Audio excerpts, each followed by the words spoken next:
যুক্তরাজ্যে পৌঁছেছেন প্রধান উপদেষ্টা। লন্ডনে 13 জুন তারেক রহমানের সাথে বৈঠক।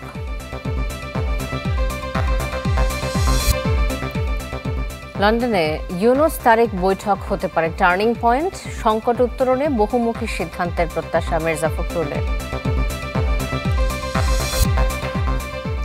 5 আগস্টে দেশের 5 কারাগারে আর্থিক ক্ষতি প্রায় 150 কোটি টাকা। জুলাই গণহত্যা মামলায় আসামির সংখ্যা বেশি হওয়ার তদন্ত ব্যাহত। Bangladesh Singapore high voltage match আজ, জয়ে চোখ স্বাগতিকদের। উন্মাদনার অপেক্ষায় হোম অফ ফুটবল।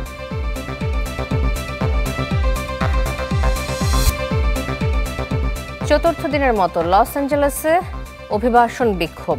পরিস্থিতি নিয়ন্ত্রণে নামছে 700 মার্কিন মেরিন সেনা।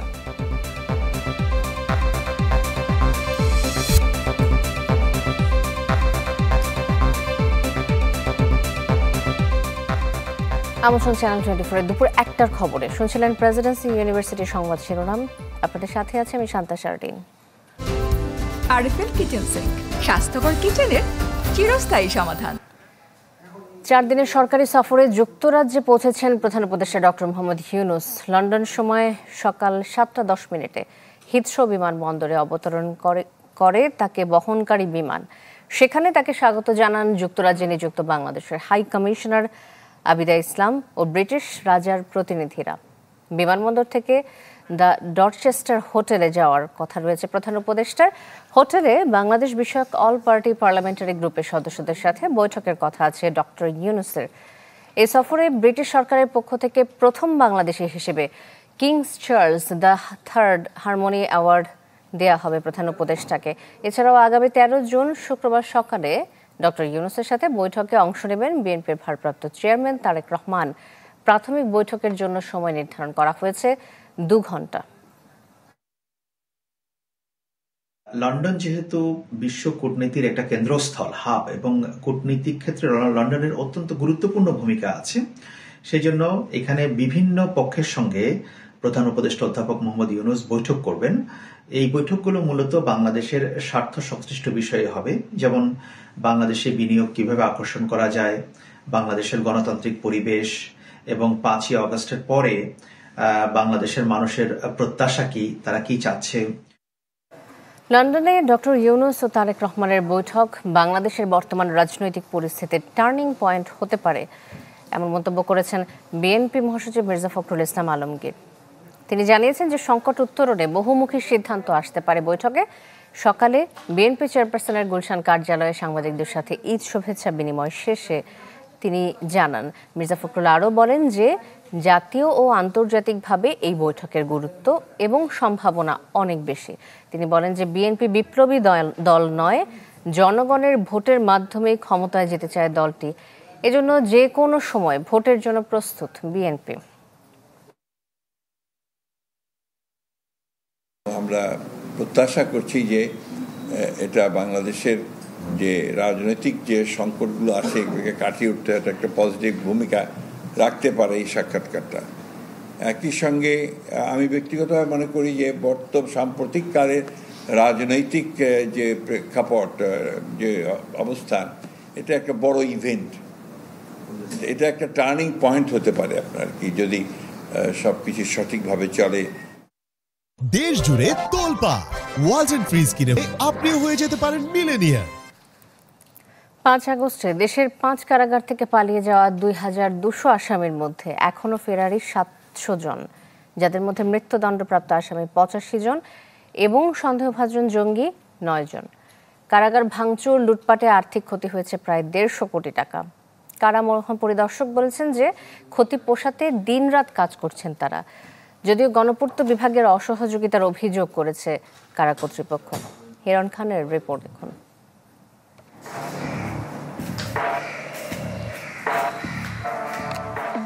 এই চিত্র 5 আগস্ট নরসিংদীর জেলা কারাগারের।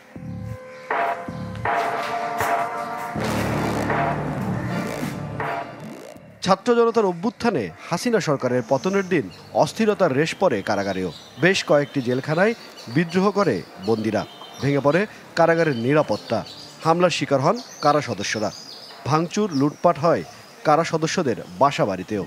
না, যেটা আনপ্রেসিডেন্টেড, আগে কখনোই হয়নি এরকম কারাগার ভেঙে লোকজন নিয়ে যাওয়া, জ্বালিয়ে দেওয়া, তারপর কারারক্ষীদের অ্যাটাক করা, তারপর ভিতরে অসন্তোষ, সবকিছু মিলে একটা এক্সট্রাঅর্ডিনারি সিচুয়েশন বাংলাদেশ অবজার্ভ করছে।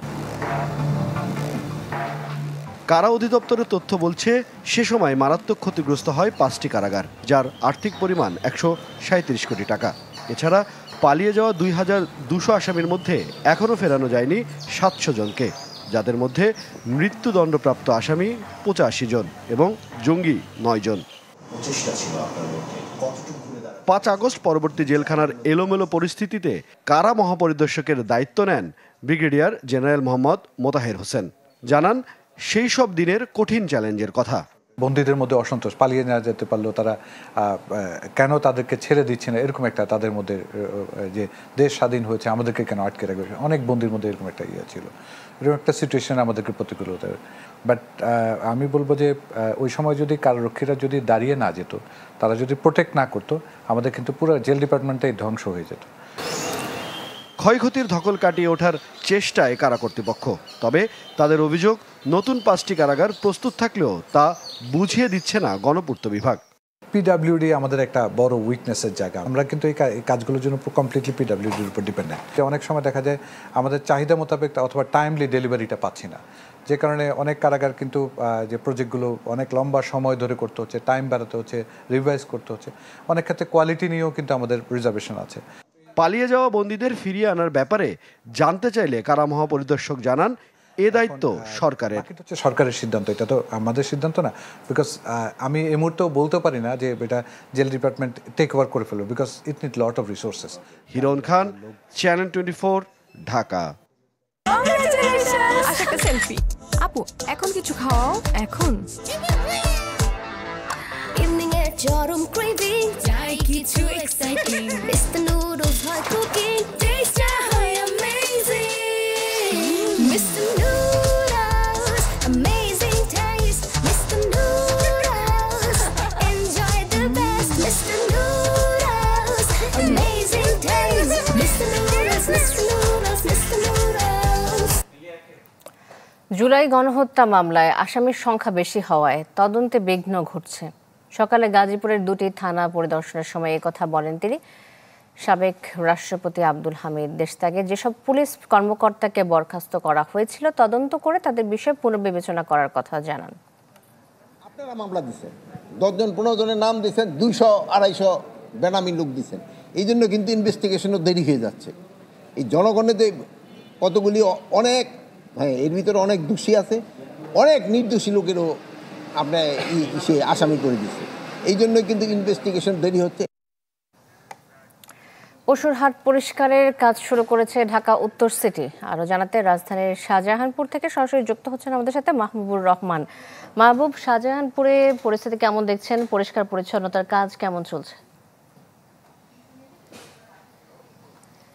শান্তা, এটি শাহজাহানপুরের যে পশুর হাট, নির্ধারিত জায়গার যে পশুর হাট, এটি সেই পশুর হাট। আমরা এখানে যে চিত্র দেখতে পাচ্ছি যে এই পশুর হাট কিন্তু পরিষ্কার করা হয়েছে, বর্জ্য অপসারণ করা হয়েছে, কিন্তু বর্জ্য অপসারণের পরেও আমরা যদি এই মাঠটির দিকে যদি খেয়াল করি তাহলে আমরা দেখতে পাবো যে বিভিন্ন জায়গায় বিক্ষিপ্তভাবে এখনও কিন্তু ময়লা আবর্জনা পড়ে আছে, বর্জ্য পড়ে আছে, এবং এই সকল বর্জ্য থেকেই যে দুর্গন্ধ ছড়াচ্ছে সেগুলির কারণে কিন্তু এই শাহজাহানপুর রেলওয়ে কলোনির যে স্থানীয় বাসিন্দারা তারা কিন্তু চরম দুর্ভোগ পোহাচ্ছে, এবং তারা আমাদের কাছে যে অভিযোগটি করেছে যে এই সকল বর্জ্য এখনো অপসারণ করা হয়নি, নামমাত্র কাজ করা হয়েছে, যার জন্য কিন্তু এই দুর্গন্ধ ছড়াচ্ছে, এবং যে সকল পানি রয়েছে এবং এখান থেকে এই পানির সাথে এই ময়লা আবর্জনা মিশিয়ে সেখান থেকে কিন্তু মশা মাছির যে উপদ্রব সেটি কিন্তু তৈরি হচ্ছে, এবং জনস্বাস্থ্যের যে ঝুঁকি সেই ঝুঁকিও কিন্তু তৈরি হচ্ছে। এবং এই রেলওয়ে কলোনির যে এই নির্ধারিত যে পশুর হাটের যে জায়গা কুরবানির হাটের জন্য, এর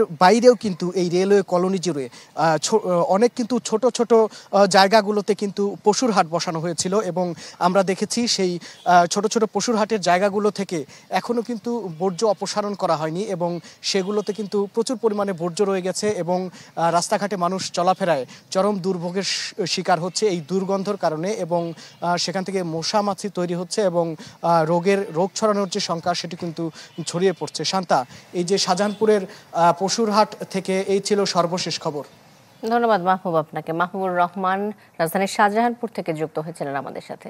দর্শক, 14 দিন ধরে রাজধানীর জাতীয় চক্ষু বিজ্ঞান হাসপাতালে চিকিৎসা সেবা বন্ধ রয়েছে। এ বিষয়ে আরো জানাতে সেখান থেকে সরাসরি যুক্ত হচ্ছেন আমাদের সাথে আশরাফুল আলম আকাশ। আকাশ, চিকিৎসা সেবা কেন বন্ধ, কি কারণে জরুরি সেবা খোলা রাখা হয়েছে আর বাকি সবকিছু বন্ধ রাখা হয়েছে?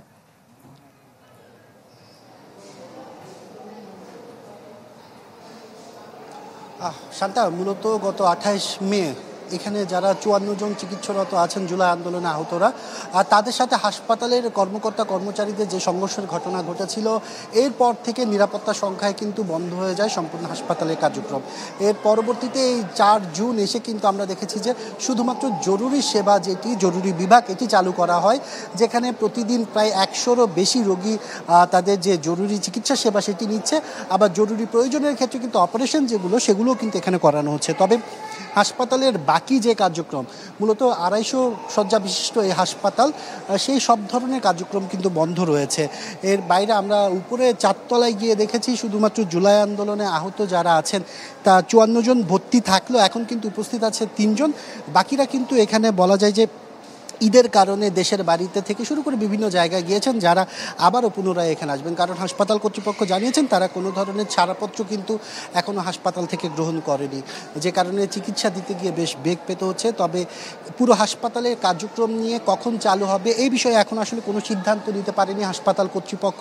তারা বলছে এটি মন্ত্রণালয় এই বিষয়টি দেখছে, মন্ত্রণালয় থেকে আসলে যখন সিদ্ধান্ত জানানো হবে তখন আসলে তারা পরবর্তী যে কার্যক্রমের সিদ্ধান্ত সেটি নিতে পারবে।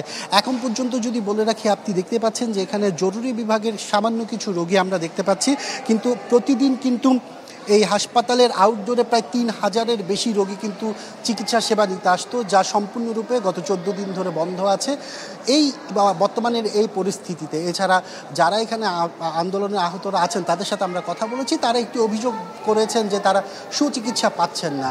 তাদের একটি দাবি, তাদের সুচিকিৎসা এবং পুনর্বাসনের যে বিষয়টি সেটি নিশ্চিত করতে হবে। এর আগ পর্যন্ত আসলে তারা হাসপাতাল ছাড়বে না। ধন্যবাদ আপনাকে। আশরাফুল আলম আকাশ আমাদের সাথে যুক্ত হয়েছিলেন রাজধানীর জাতীয় চক্ষু বিজ্ঞান হাসপাতাল থেকে, ওখানকার আপডেট জানাচ্ছিলেন। দর্শক, সময় হলো একটা বিরতির, ফিরে আসছে একটু পরে, সাথেই থাকুন।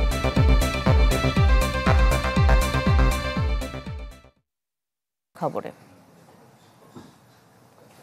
কুষ্টিয়া শহরের একটি বহুতল ভবনের পার্কিং জোনে বিলাসবহুল গাড়ি থেকে ঝিনাইদহ 4 আসনের সাবেক সংসদ সদস্য নিহত আনোয়ারুল আজিম আনারের নামে কিছু কাগজপত্র মিলেছে।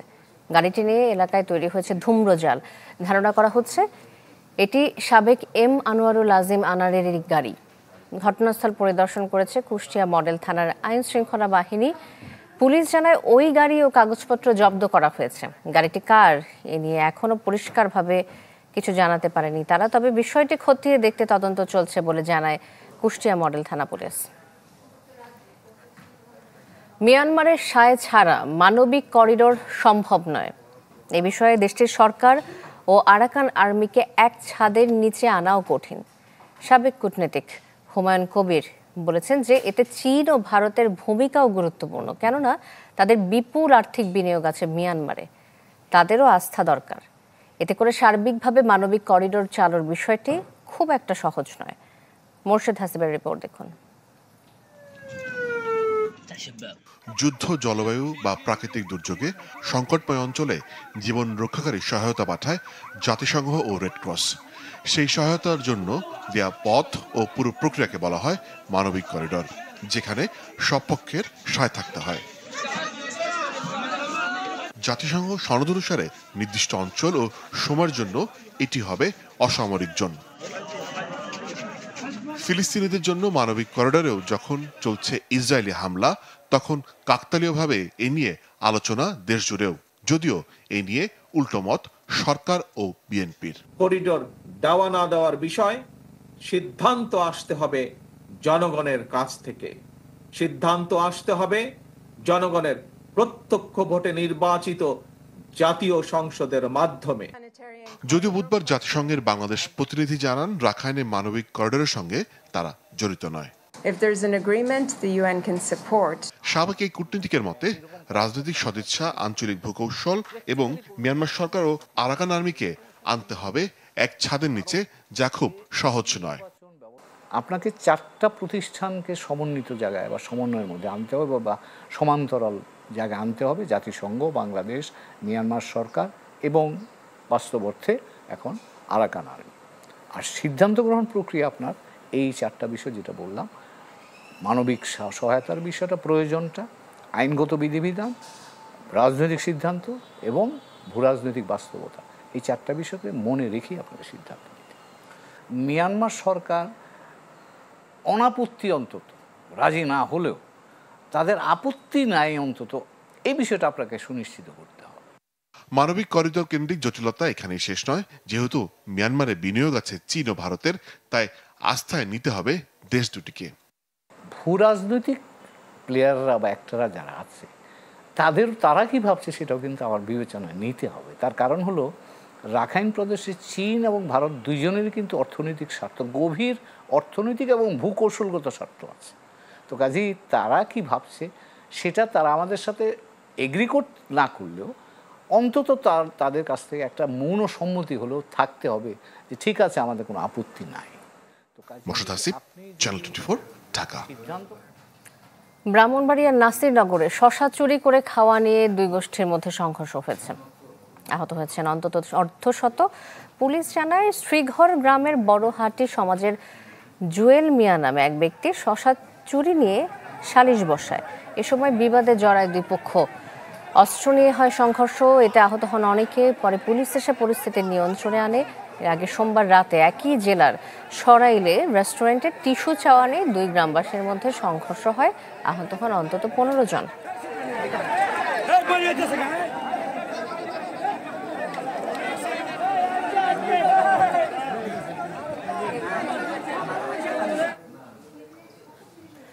সময় হলো আরেকটা বিরতির, ফিরে আসছে একটু পরেই, সাথেই থাকুন।